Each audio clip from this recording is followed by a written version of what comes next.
Welcome back to Classic Christmas Stories. In this episode, we're going to take a look at Temple Bailey's tender tale, O Little Flock. This story beautifully captures the quiet strength of faith, the power of hope, and the true meaning of Christmas. So gather the family and enjoy this holiday story.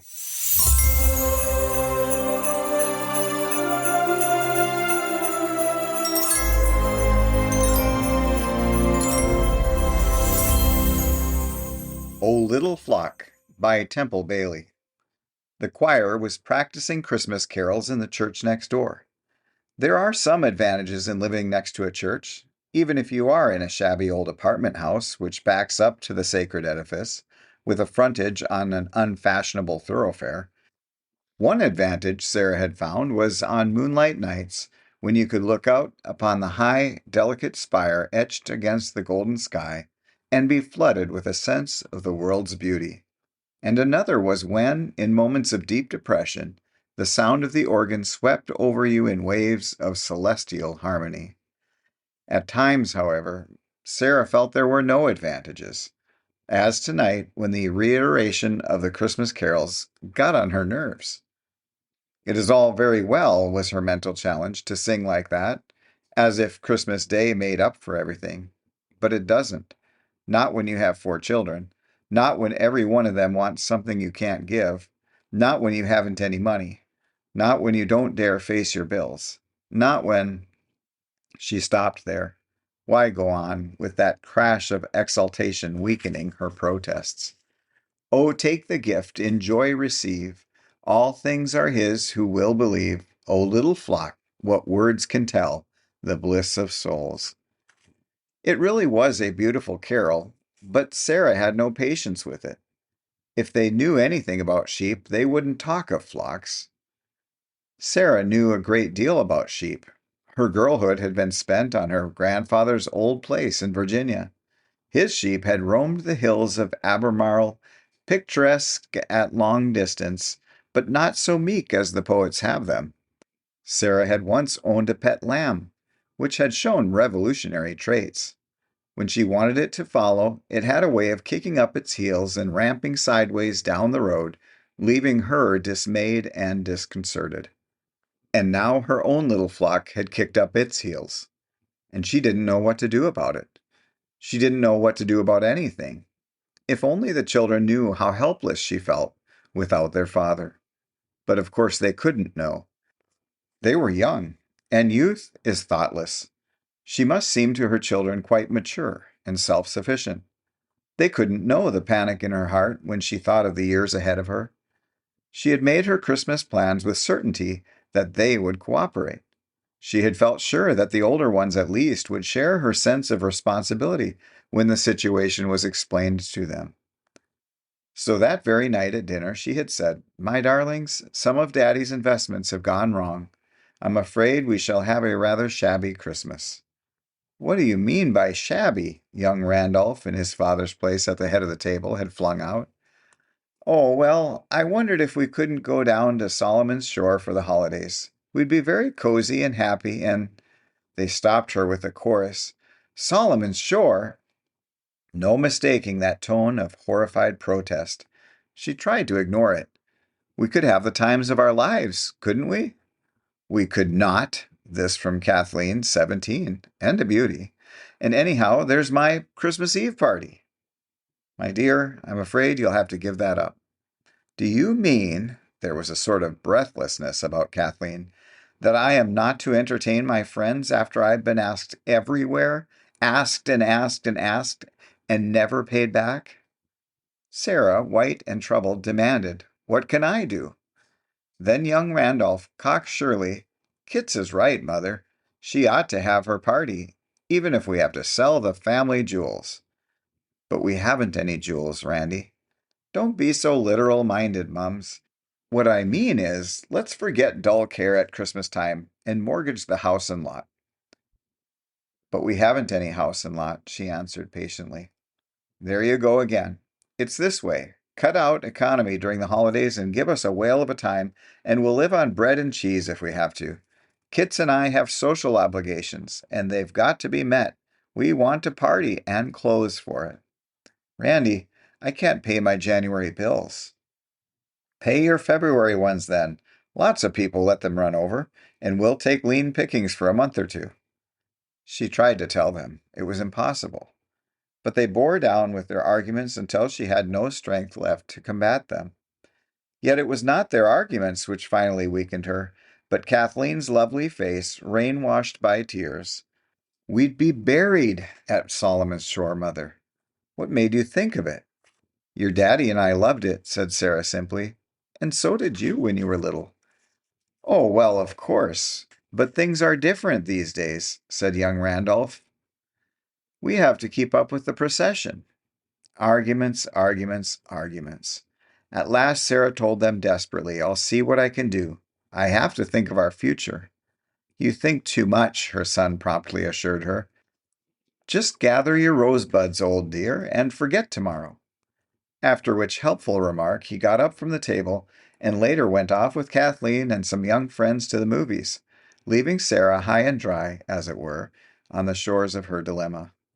After their departure, Mary Virginia, who was 8 and had some lessons to do before she went to bed, looked up from her place under the lamp and said, I think it would be dreadful if Kits couldn't. And Bobs, the baby, being tucked in, added a codicil to his usual prayers. Please, God, give Kits her Christmas party. Was it any wonder that Sarah, standing now by the window, listening to that triumphant choir, flung a challenge to their glorious tidings? Christmas was not a time of peace and goodwill. It was a time of spending more than you could afford. It was a time of trying to keep up with other people. It was a time not of lightheartedness, but of heaviness.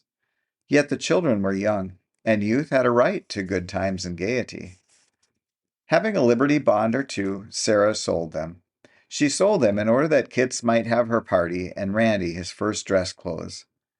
Kathleen, flaming into more than ever loveliness, said, Oh, Mother, you're a darling. And Randy patted her on the back and called her a good sport. Well, of course it was something to be approved by your children. Sarah told herself with a touch of sarcasm that mothers had stolen for less. She was amazed to find herself appreciating the satire of the situation. Having had their own way, Randy and Kathleen proceeded to show their mother they adored her for letting them have it. They led her on into further extravagances. Kit's party, they said, must be the real thing. No homemade sandwiches or salads. Old Martha, their cook, might do for every day, but not for this occasion. A caterer must do it all. We might as well be killed for a lamb as a sheep, Randy proclaimed, being again reminded of flocks and fleece. Sarah wanted to retort that you couldn't eat your mutton and have it too. But she refrained. She knew the futility of attempting to stem the tide of Randy's disputations. She was, however, not happy. She was oppressed by her sense of a lack of proper guardianship. What if they were wrecked on the shoals of debt? What would save them? And wouldn't it be her fault if they went under? She lay awake nights thinking about it. At last she showed dark circles under her eyes, an unwanted paleness. One morning, coming to the breakfast table with a blinding headache, she seemed so worn and spent that Randy asked solicitously, Aren't you well? Yes. Why? You don't look it. You better see Wade Phillips. But Sarah didn't want to see Wade. She knew he would say at once, It's those darn children. They're draining the life out of you. Wade had been a friend and college chum of her husband, and was the family doctor. He was also Sarah's advisor and friend. He didn't approve of Sarah's attitude toward her children. You're too good to them, he told her, and they take advantage of it. They'd be a lot better off if you'd treat 'em rough. She flamed, I want them to love me. They'll love you more if you don't let them impose on you. You've got to show them that you're the head of the house. He embroidered this theme somewhat one night when he came to look at Mary Virginia's tonsils. Parents, he remarked with a spoon in Mary Virginia's throat, ought to be mid-Victorian. Mary Virginia, regaining presently the use of her tongue, demanded, What's mid-Victorian? Well, those were the days when little children had to mind their mothers. I do mind her. You didn't when you wouldn't wear your overshoes and got your feet wet, and now Mother has to nurse you. If you and Bobby and Kits and Randy were mine, I'd shut you up in cages. Mary Virginia was entranced. Would you? Yes, and it wouldn't be as nice as you think, he replied, adding, and if you get your feet wet again, I'll cut out your tonsils. With that, he left her and went downstairs with Sarah. What have you been doing to yourself? He asked as they stood in front of the fire. Why? You look as if a puff of wind would blow you away. I'm a little tired, that's all. I'll bet those darned offspring of yours are acting up. I wish you wouldn't call them names. If they are troublesome, it's my fault. Nonsense. I'd manage them. You do manage them, she said, and the more you bully them, the more they adore you.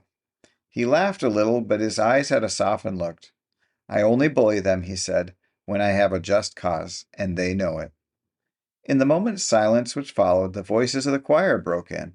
I saw three ships come sailing by, sailing by, sailing by. I saw three ships come sailing by on Christmas Day in the morning. That's a dandy old carol, Wade remarked, about ships and things. Sarah, I sometimes feel that I made a mistake when I studied medicine. I'd like to be a pirate and pick you up under my arm and carry you off to unknown seas. It wouldn't hurt the children to know what it would mean to be without a mother. When Randy's new clothes were delivered, he tried them on and displayed himself to the assembled family. Can you beat that? He inquired modestly.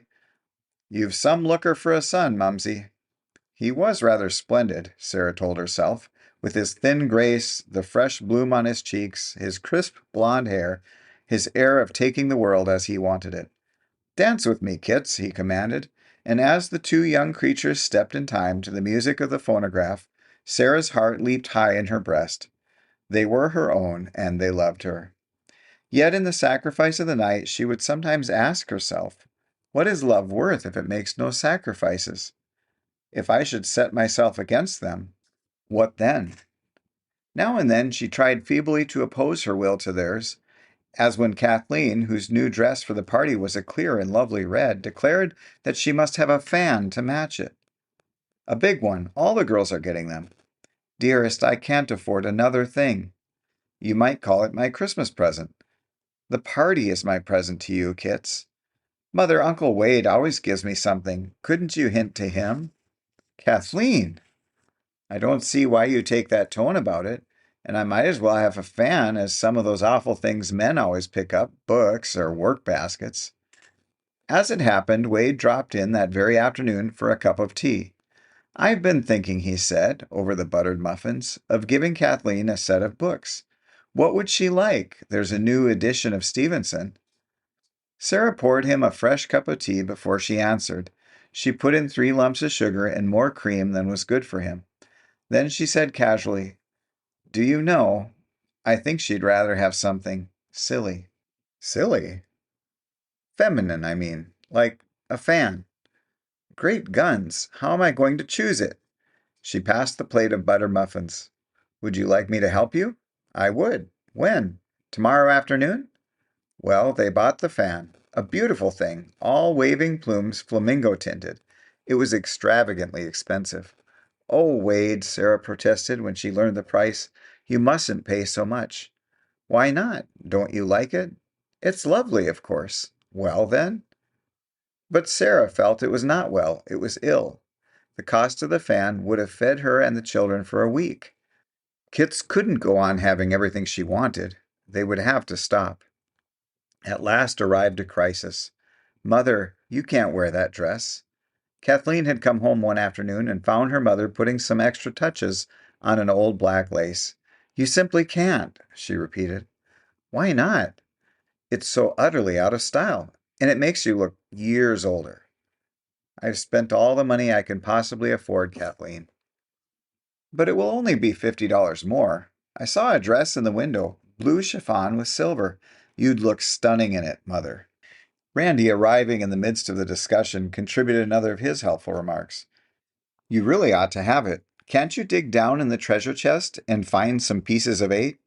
She told him firmly that she couldn't and wouldn't. She didn't dare think of her treasure chest, otherwise known as her safe deposit box. The few bonds she kept there as an anchor to windward were gone, all except for $50. It would buy the dress, but it shouldn't. Her mind was made up. She mustn't spend another cent for non-essentials. But Kathleen didn't look on the new gown as non-essential. I should think you'd want us to be proud of you. I should think you'd want to look your best. I should think you wouldn't want us to be ashamed of you, Mother." Surely the child couldn't know how those words had stabbed. That night, Wade Phillips asked Sarah to go to one of the new plays with him. Sarah wore the old black lace. "You're beautiful tonight," Wade said. Her hands lay in her lap. They were lovely hands, slender and aristocratic. "You should have had the fan," Wade said, "only it should be blue to match your eyes." Sarah's hurt heart was comforted. At least Wade wasn't ashamed of her. After the play, they had supper at one of the best hotels. Wade ordered lobster meat under glass with mushrooms and a creamed paprika sauce, a crisp salad, and at the end, little cups of coffee. It was all delicious, and Sarah enjoyed it until Wade spoke about the Christmas party. "I'm coming if I can, and I want all your dances." "I'm not going to dance." "Why not?" "I'm going to keep in the background." "Why?" Before she knew it, she was telling him. Never before had she complained to him of the children. But now it all came out. That she had fought against having the party, that she had yielded at last against her better judgment, that to pay for it and the attendant expenses, she had sold her bonds and mortgaged her income many months ahead. And that now at the very end, when she had refused to go on to other extravagances, they had said dreadful things to her. All the time she was telling him, in the back of her mind was a sense of utter disloyalty to the family code, which had hitherto sealed her lips to outsiders.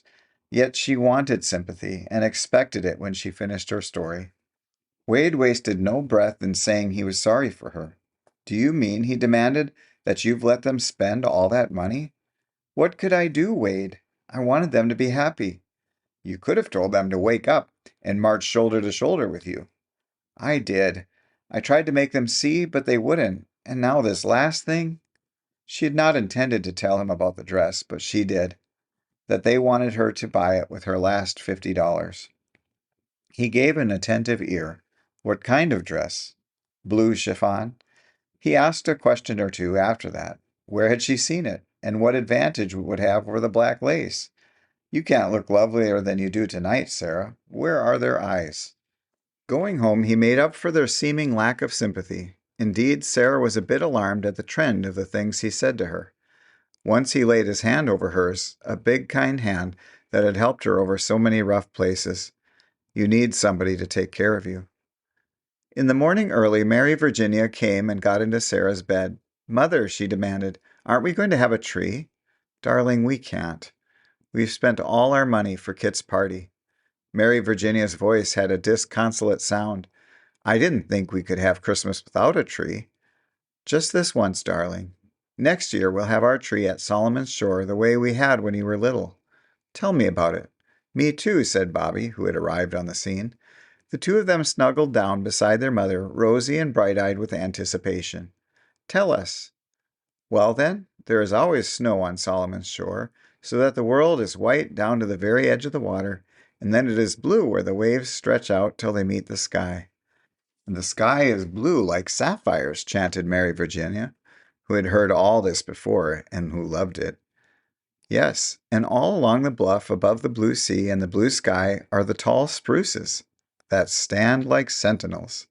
"Yes, and in between the tall trees are the little ones, just waiting to be cut for Christmas." "Yes, and on the day before Christmas we would all go out with Daddy, and he would cut down a little tree, and we would drag it through the snow to the house and set it up by the big fireplace. And then, when we were all asleep, Santa Claus would come and trim it. And then, the very first thing in the morning, we would go out and look at the Christmas star." "Twist, Miss Sar," chortled Bobby. Mary Virginia turned on him. "You didn't see it, Bobby. You weren't there." "Where were I?"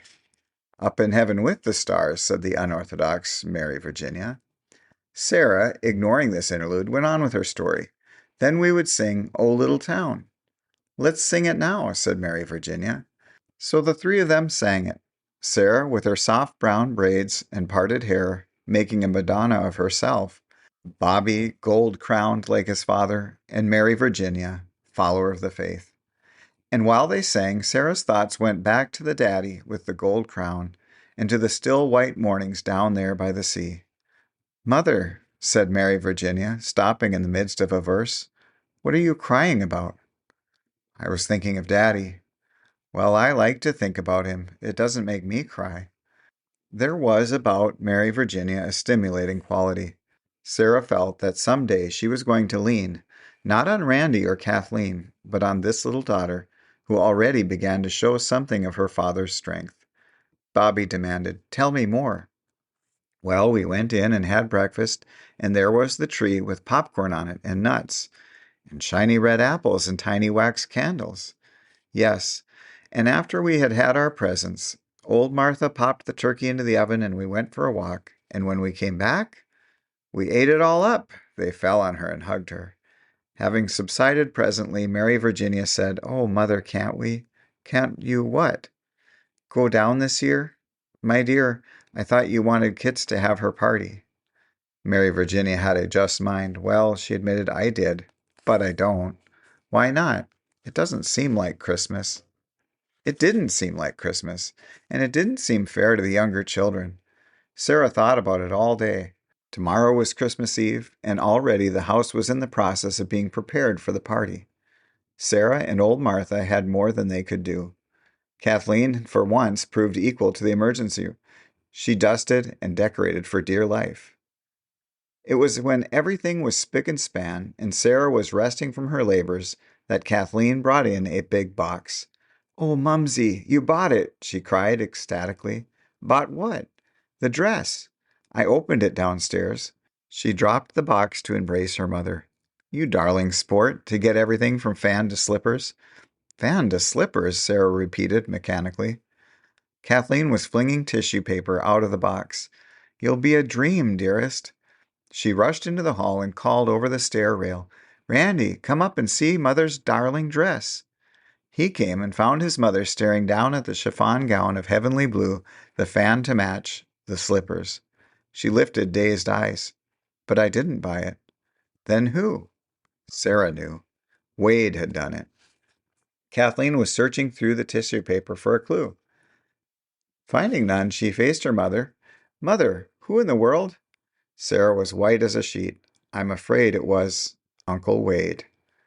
Kathleen sparkled. "How adorable. But how did he know?" "I told him that you didn't like me in the black lace." She expected a thunderbolt. She had broken the family code. She had complained of them to an outsider. But no thunderbolt came. "Of course we like you in anything," Kathleen emphasized. "It's only that we want to be proud of you." She was radiant with satisfaction. But Sarah was not radiant. "Of course I can't keep it," she said. "Mother." "My dear, if Wade sent it, it was a lovely thing for him to do. But I can't accept it. You must see that. I can't wear it, and I won't." "Oh, gee." Randy's voice was sharp. "I should think you'd want to please us." And Kathleen sank down on the floor beside the box and sobbed, "If you don't wear it, I'll die." Sarah wore the blue dress to the party. She wore the fan and slippers. She received the guest and was a gracious and charming hostess. When Wayne came, she said to him, "You shouldn't have done it, but we'll talk about that later."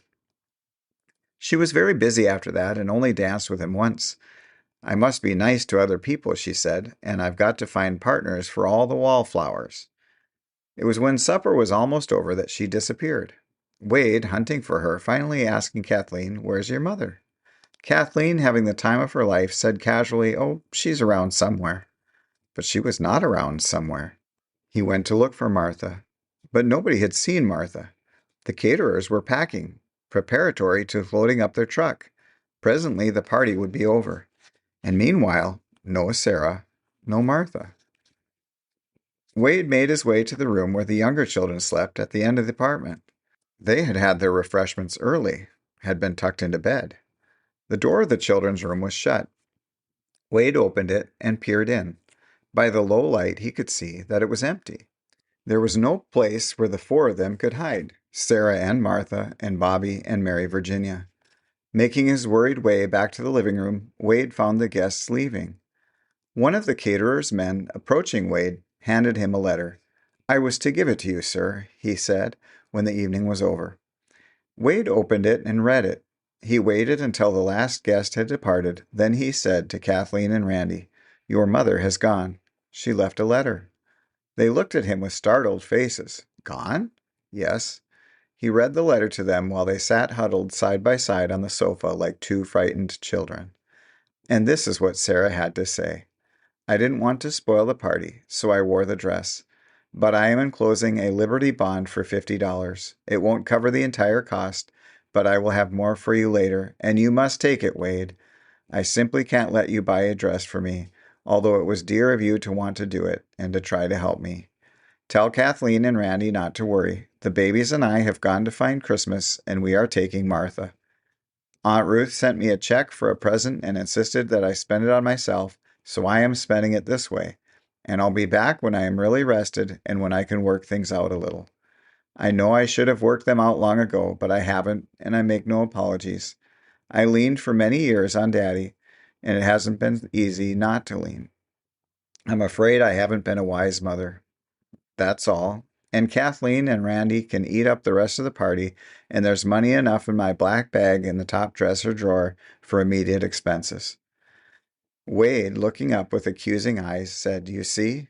Yet in spite of his sternness, he was sorry for the stricken pair. The trouble was, he told them, that you were thinking of your mother as a parent, and not as a person. You couldn't realize that before she was a mother, she was a little clinging child. Your father knew it and cherished her, and when he was taken away, she had no one to cling to, and her tendrils of affection had been groping about trying to find support. In their young eyes was dawning comprehension of a mother who needed to be shielded by their tenderness, upheld by their strength. We didn't know, they said. You might have known if you had not been such a darned pair of egotists, Wade rapped out. But I suppose you've had to go through it, like with measles and a whooping cough. Kathleen, having no fight left in her, wailed, We can't have Christmas without her. No, Wade agreed. We can't. Then, of course, she's gone to Solomon's Shore. She wanted us to go, Randy confessed, but Kits wouldn't give up her party. Randy, Kathleen cried, you wanted it as much as I did. Oh, I know, but I didn't dream. His voice trailed off. Then, with an effort, When she comes back, we're going to make it up to her. No, Wade told him. You can't ever make it up to her. Not in the way you think. I'm going to marry her. She doesn't know it, but I do. I've been in love with her for 1,000 years, and the pair of you need a father. At Solomon's Shore, before the dawn on Christmas morning, the stars shone in the sky of misty blue that was merged into a misty sea. Sarah, with Bobby and Mary Virginia, walked under that wide sky and talked in hushed tones. Mother, I can hear the world listening, said the imaginative Mary Virginia. For what, my darling? For the glad tidings. Mary Virginia was walking, as it were, emotionally on tiptoe. Sarah wondered, was the world listening? Did it care? Had the babe of Bethlehem any more than a mystical meaning to the millions who this morning would celebrate his birth? Bobby was saying, I want to sing. As they turned back at last toward home, Bobby trudged alongside his mother, but Mary Virginia ran on ahead, and suddenly she stopped and piped up alone the song which the choir had sung on the day when Sarah had flung at it her bitter challenge. O little flock, what words can tell the bliss of souls Christ loves so well? When this song was finished, the tears were streaming down Sarah's cheeks. Oh, her little flock! How could she have dreamed of spending Christmas without all of them? Well, she couldn't. She wouldn't. There was a telegraph office at the little station at Solomon's Shore. The station was a squat edifice, and as Sarah hurried toward it over the dunes, the light in its window shone low, like another star. Where are we going, Mother? Mary Virginia demanded. To send a telegram to Uncle Wade. What are you going to send it for? It's a secret. Oh, a nice secret? A lovely one. They were satisfied with that. Christmas was a time for lovely secrets. When they reached the house, Sarah went into the kitchen where old Martha was dishing up the children's cereal. Martha, she said, we're going to have 6 for dinner. Old Martha asked, Who's going to eat with you? Sarah flushed. I telegraphed Wade to bring the children down. If they was mine, said old Martha disapprovingly, they'd eat lean this day. Martha, Sarah told her, You know you're glad they're coming." "I may be glad," Martha agreed, "but I know what's good for 'em."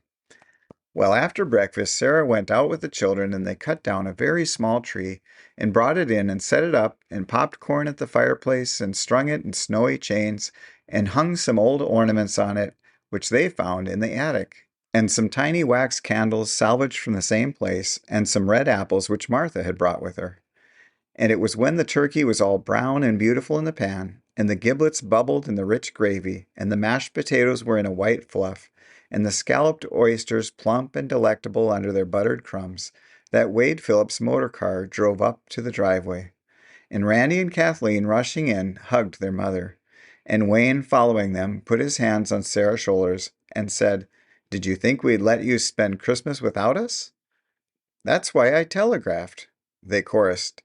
"Telegraphed?" "Yes. Didn't you get it?" "No, we started out early." Then suddenly Kathleen began to cry, great tearing sobs. "Oh, Mumsy," she said, "then you really wanted us?" "Wanted you?" said Sarah, and they clung together. At dinner, Wade sat at the head of the table and carved the turkey. Sarah sat at the foot, and she told them how they had bought everything after midnight at a market shop where the man was just turning out his lights, but turned them on again to find a turkey for them, and oysters and all the other things. And how they had taken a late express train to the junction and a rackety car from there, and how it was too late for Santa Claus and they had to trim their own tree. Then Wade said, "It isn't too late for Santa Claus. At the very last moment, he dropped a lot of boxes in my automobile." And after they had had their mince pie, he brought them in, big boxes and little boxes and fat boxes and thin boxes and long boxes and short boxes. And in the boxes was everything that Bobby and Mary Virginia had ever wished for in their young lives, and a lot of things for Kits and Randy. But there was only one box for Sarah, and that was a lavender one with a bunch of violets in it. And there was a book which wasn't very new and had a bookmark in it.